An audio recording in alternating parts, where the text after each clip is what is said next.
All right, let me make a video explaining these four arguments from UT Austin versus Fischer before I was so rudely interrupted by a microphone outage in my last video. I think I was explaining that in UT Fischer versus Austin 1, the court established some precedent that constrained the second case, which we were considering. So the University of Texas was permitted to pursue the compelling state interest of viewpoint diversity in education, but they were to pursue that goal through the least restrictive means, which is a way of saying that they had to show that there was no race-neutral alternative that could have also established the same kind of results. And so in the case that we're considering, there were basically four arguments against UT Austin, which we'll consider in turn, and which are all a little bit crazy in and of their own right. So the first counter argument from the petitioner in this case, Fischer, is that UT never defined what it meant for a student body to achieve critical mass. How is that relevant again? Well, what the University of Texas said they needed was a critical mass of students such that their goals of viewpoint diversity would be promoted. Now, of course, there were sub-goals within that overarching goal. We'll talk about those in just a moment because I don't know how you felt about these, but I thought they were a little bit suspicious. But for now, UT Austin claims that what they were supposed to be achieving was a critical mass of students such that they could secure the educational benefits associated with viewpoint diversity. And Abigail Fischer challenges this goal because she says it's insufficiently defined. That's important because what UT Fischer versus Austin 1 established was that as it comes to formulating the goals themselves, a little bit of judicial preference could be given to a university.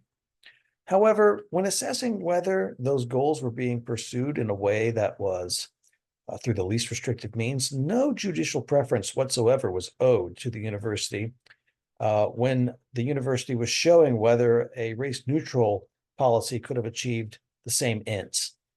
So Abigail Fischer is saying, in essence, look, with this ill-defined notion of critical mass, it's a sloppy and backhanded way of trying to evade judicial review because a judge will never be in a good enough position to assess whether this critical mass has been met. Oh, the university says that what we ought to be doing is pursuing a critical mass of underrepresented students such that the goals of viewpoint diversity are secured. Well, how would a judge ever know when that critical mass had been met? Because a judge couldn't be in this position to know that the critical mass had been met, it looks like it's the kind of thing that would evade judicial review. I think it's a sensible enough complaint, but the university responded that they had, in fact, shored up and defined what it was for there to be a critical mass of students. We know that there will be a critical mass of students putatively because there are going to be these other goals that are met along the way. For instance, we'll find promotion of cross-racial understanding. We'll find helping to break down racial stereotypes, and we'll find students better enabled to understand people of different races. Also, we'll find that learning outcomes will be promoted, whatever those might be, and we'll find students better prepared for an increasingly diverse workforce and society. Okay, so this is one way of trying to say, look, the notion of critical mass of underrepresented students is perfectly well defined. How will we know when there is a critical mass of underrepresented student groups? Well, all these things will be witnessable, I suppose.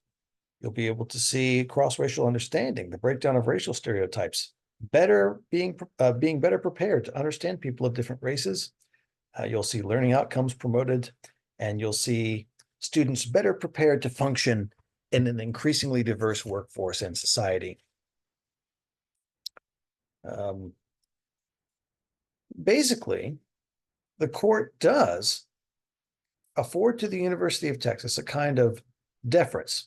Abigail Fischer objects that the university has not sufficiently defined what it is to be a critical mass, Um, the University of Austin, Texas says, well, look at all these goals of viewpoint diversity that would be promoted. You can look and see whether those things are flourishing and being promoted. And if that's the case, then that could be evidence that critical mass had been met.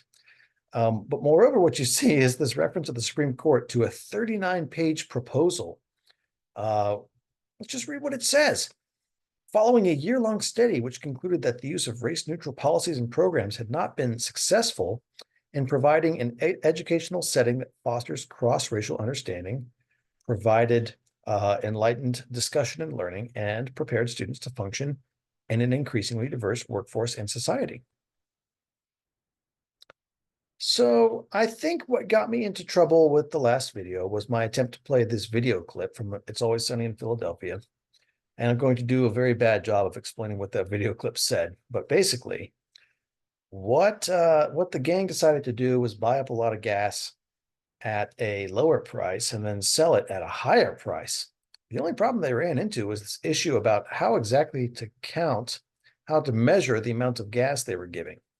And so when they're discussing it, Dennis says, okay, you pour the gas. And then Dennis says, how will we count? How will we kind of calculate how much gas is being poured? And Charlie says, it's easy. I'll just count the gas as you're pouring it. Okay, well, it's supposed to be kind of a silly proposal, right? Because you can't count gas as it's being poured. And I guess my skepticism kind of carries over here to counting these sub-benefits of diversity, right? What are the sub-benefits of diversity that were supposed to be secured through these affirmative action admission practices? Well, we're supposed to be getting cross-racial understanding, the breakdown of racial stereotypes, and enabling students to better understand persons of different races. But exactly, how exactly is this being measured? Is somebody going out and counting the cross-racial understanding and counting the breakdown of racial stereotypes and,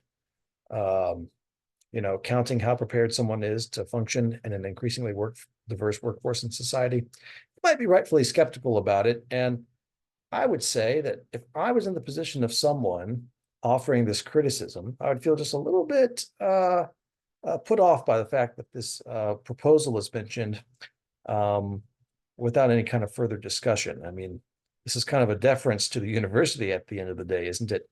There's this 39-page proposal. Regardless of what you think about that, maybe there are some ways you think that all of these measures could be quantified and they could be measured in some meaningful way.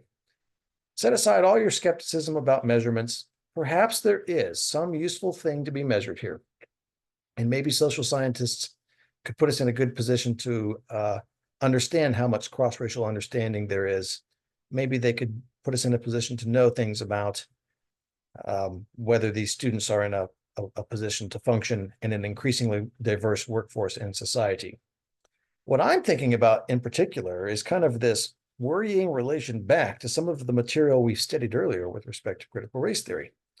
Now, I think it might be helpful to recall here that one of the tenets from Delgado and Stefanik's conception of what it is to be a critical race theorist is just that racism oftentimes enough serves important psychic and material benefits of those in an oppressive racial class, such that they have an incentive not to eradicate this racism, right?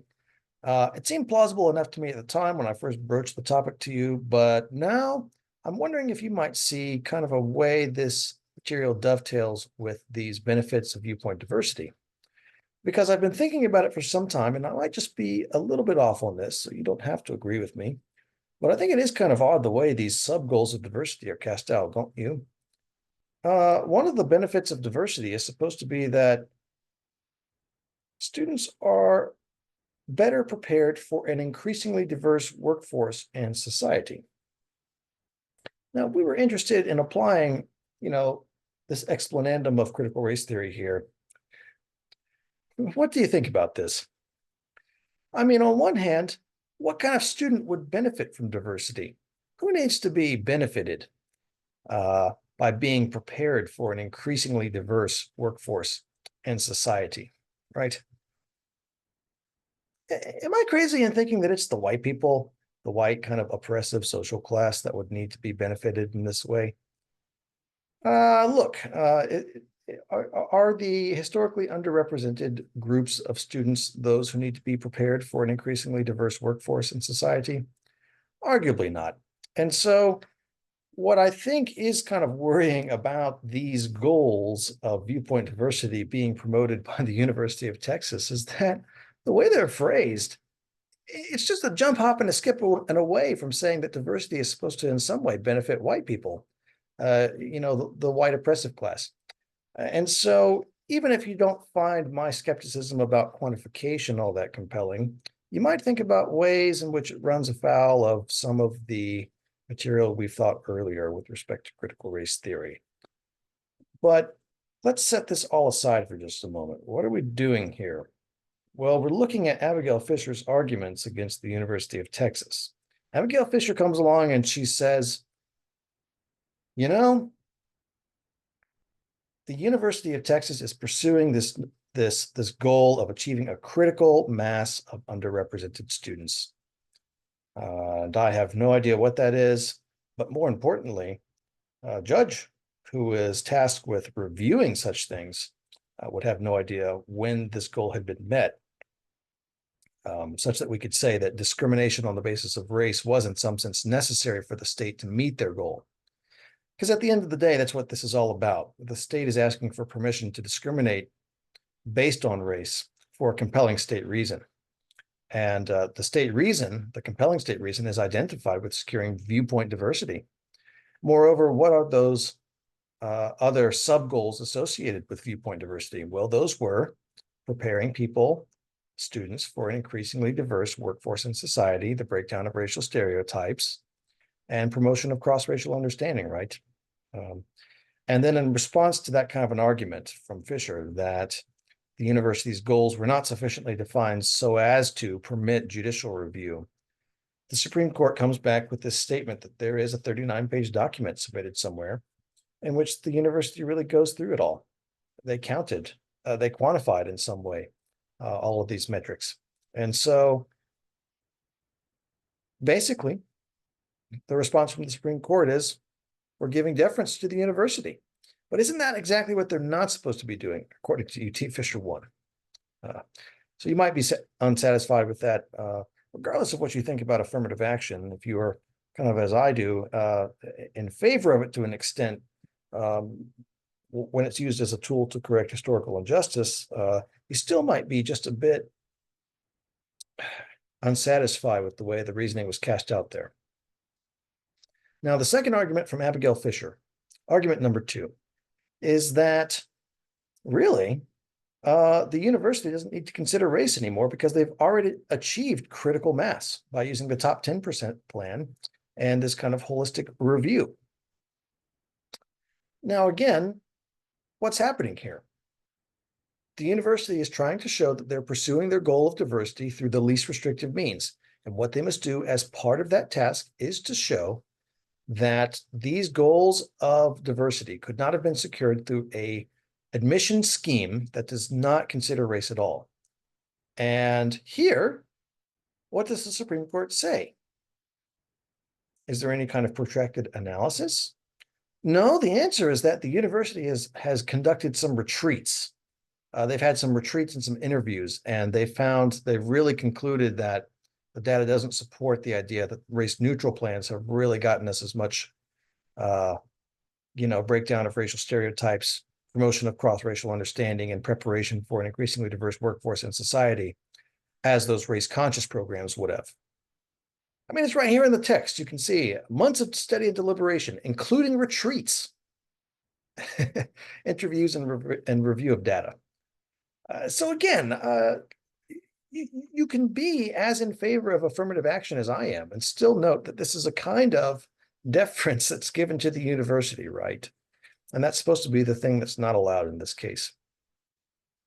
The third argument. This has single-handedly perplexed me more than any legal argument and everything I've taught in this class. So I hope you're as ready for it as I am. Here, Abigail Fisher says that even if race was considered, it only has a minimal impact on the state's compelling interest. And on behalf of Abigail Fischer, I have to say this argument makes no sense whatsoever to me, because even if it has a minimal impact, it seems to be self-undermining. It's conceding that these practices do have some impact in kicking the can down the road with respect to the state's goals. The state's just trying to show that they're pursuing this compelling state interest through a least restrictive means. And there's nothing about a race-neutral alternative being only slightly worse than a race-conscious kind of admissions scheme. The university is supposed to be showing that a race-neutral scheme doesn't work just as well as a race-conscious scheme. In other words, the two programs can't be equal, but if one is only slightly better, that prima facie seems to be perfectly permissible. And so by admitting that even one scheme makes things just a little bit more conducive to a university's interest than a race kind of conscious scheme, it seems to me that this is a concession. So it seems unreasonable for Abigail Fischer to advance this argument against the university. And you might have thought the university would just say that. You might have thought the university would just come back with this idea that all what they needed to show is that there is some kind of difference. The petitioner admits there's a difference after all, and so this should be a perfectly permissible thing for us to do, to engage in a kind of temporary race-based discrimination in order to promote the compelling state interests that we think are necessary. Instead, what the Supreme Court says is that there are these differences of percentages with respect to underrepresented student groups across regimes that administer race conscious as opposed to race neutral admission schemes. I don't have to get into what the percentages are, but the test cases are of Hispanic and African American students. And lo and behold, when it turns out that we engage in a kind of race conscious admissions scheme, there are higher numbers of these underrepresented students who are admitted to the university. But why would that be relevant at all? Because the numbers of those students wouldn't be relevant at all, would it? Now, this does kind of rebut the point that the impact is minimal. However, really what the court should be considering here is not whether the percentages of students have changed across time as different admission schemes were administered. What they should be showing is that there is a difference with respect to the goals of viewpoint diversity that were supposed to be secured. For all we know, although it does seem implausible to me, for all we know, a class with, 10% constituency of race 1 could be just as good as securing this viewpoint diversity as a class with 70% of a constituency of race 1. For all we know, those things might be the case. What we need to see is whether the goals of viewpoint diversity are secured by these different racial schemes, admission schemes. We need to see, in other words, whether there's more cross-racial understanding in one incoming class than in another. We need to see whether there's more degradation of racial stereotypes, the breaking down of racial stereotypes in one class rather than another. And so these citations of mere statistics about the population of incoming classes seems to be equally irrelevant to me. And so in argument 3, what do we conclude? Well, I think the only thing for us to conclude is that the argument itself is meaningless and irrelevant. It doesn't target any central claims of the university, but somehow, instead of just nipping it in the bud, we have this irrelevant citation of statistics of minority students that have been administered under different admission schemes, both of which seem irrelevant to the argument and then the counter argument. And so it's just a nestled series of irrelevant claims. I think that's the most I can say about argument 3. It's perplexed me for years, and it continues to vex me today, but I think I've finally gotten to the bottom of it. The last kind of counter argument does baffle me as well, because all of a sudden what Abigail Fischer has done is said, oh, here are some ideas for some race neutral schemes that might just as well secure the benefits of viewpoint diversity. You could extend the top 10 plan such that the university doesn't even have an admissions process at all. In essence, that's what she said, right? I mean, you could just extend the top 10% plan so that every incoming student into UT Austin's class is a product of the top 10 plan. And the Supreme Court says, I think rightly, that there's no evidence whatsoever that college admissions would be better off if UT did that. I mean, no longer would you have, I suppose, international students or other students from Texas who didn't quite make the cut or were homeschooled or something like that. There's no evidence whatsoever that UT Austin would be better. But why in the world is Abigail Fischer having to make this argument? Isn't it the case that here, what the university should have is the burden of showing that there is not a race-neutral scheme, just as capable of doing what the race-conscious admission scheme does? Why is Abigail Fischer responsible for spitballing about various kinds of ways that the university could implement a race-neutral scheme? It's not her job to do such. It's the university's job to show that there is no race-neutral plan that could accomplish that could meet their goal of viewpoint diversity just as well as a race-conscious one, right? I mean, that's what's supposed to be shown. So I have no idea why, the Supreme Court is going through Abigail Fischer's proposals about how to make the admissions at UT better. It should be UT Austin's job to sort of eliminate any kind of alternate possibility about such things, because this is what UT Austin versus Fischer 1 set forth. That was the precedent. It said that no deference whatsoever was given to the university when attempting to show that a race-neutral scheme, a race-conscious scheme, what am I trying to say? No deference is owed when the university tells a story about how the race-conscious scheme is necessary, right? So for all those reasons, you might find some of the legal reasoning unsatisfactory here.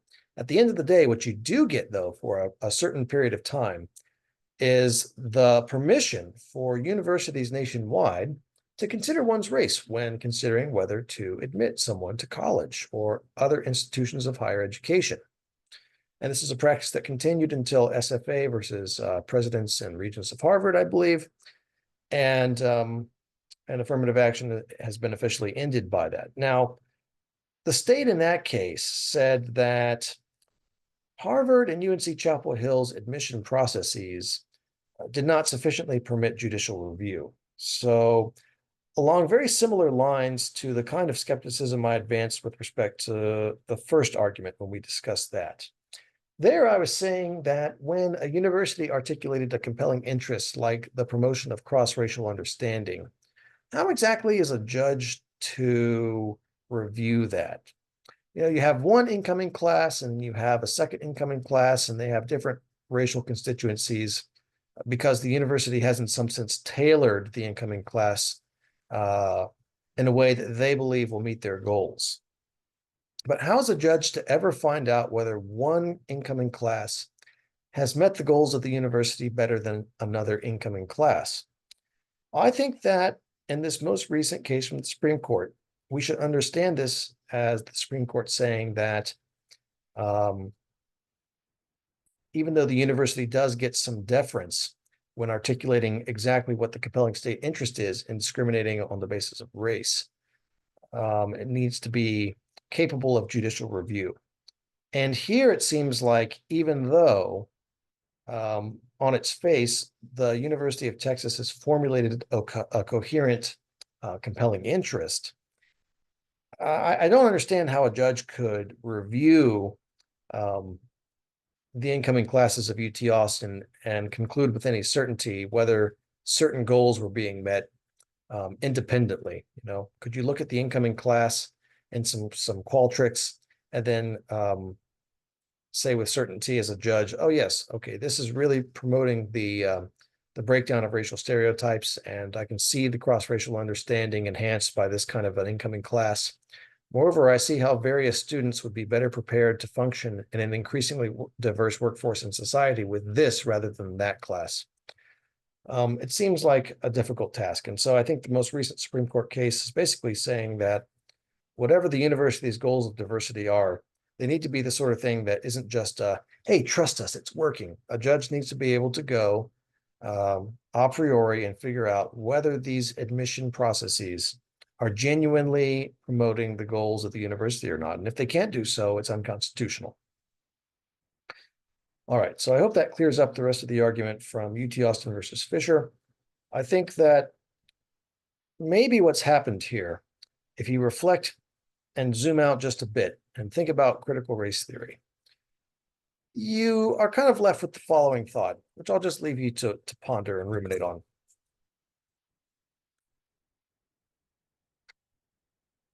In choosing a goal of diversity in which it seems, maybe by some plausible story, that who exactly is benefiting from diversity are the white students, right? If you go with that kind of a story and you think, okay, that's what the state identified as the compelling state interest, would we be in a better position today if instead of going with these kind of veiled goals of diversity that we're supposed to be pursuing, we had just done what Derek Bell said we ought to do and consider instead facts about which race has historically been denied entry for centuries into higher academia. Okay, so here's the thought. In our legal reasoning, we've been doing a lot of backflips to try to make diversity look like this all-important goal that can benefit everyone. We slipped up a little bit and we accidentally put it in frame in terms of how it could benefit white people. But let that not distract you, right? I mean, the way we can kind of secure affirmative action, the way we can promote it, is with these kind of neutral premises about diversity, things that appeal to everyone. Derek Bell's done with all that. He doesn't want any of these, veiled formalistic kind of slogans about racial equality and whatnot, civil rights and whatnot. He's done with all that. What he wants is for us to consider facts about what race has in fact been denied entry for centuries into academia. If we just began with statements like that as premises in our legal reasoning, arguably, affirmative action would not have been overturned for being too vague to permit of judicial review, right? And so it looks like ultimately what's happened is that this kind of formalistic legal reasoning has eventuated the demise of affirmative action, whereas if you had some kind of goal of righting historical injustice, righting historical wrongs, as Derek Bell had wanted us to do this whole time, then it wouldn't have been subject, I guess, to the same kind of weaknesses and criticisms. Now, in a piece that I explained earlier in the semester from Anita Allen, we also saw how some of the arguments for abortion, such as privacy rights and 14th Amendment substantive due process, those have been picked over and kind of conclusively denigrated, I'll say. But she noted that we might have this lingering kind of optimism about equal protection arguments, in part because they just haven't been considered as broadly. Now, maybe that's the case here too. Maybe I'm just overly optimistic about these arguments that might be generated from Derek Bell's kind of thinking because they haven't been analyzed as closely. And maybe I was, in fact, a little bit spoiled by reading the recent case of SFA versus Harvard. And it did lead me to kind of read this case again with kind of a critical eye about whether these compelling state interests were identified with enough precision to admit a judicial review.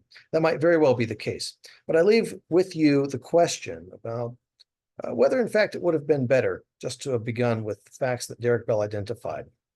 Could we have begun with facts about historical injustice and then reasoned our way to the idea that what we ought to do now when considering whether to admit a student is have the explicit goal of admitting historical wrongs? Would that have put us in a better position legally? Maybe so. That's all I have for today. Thank you.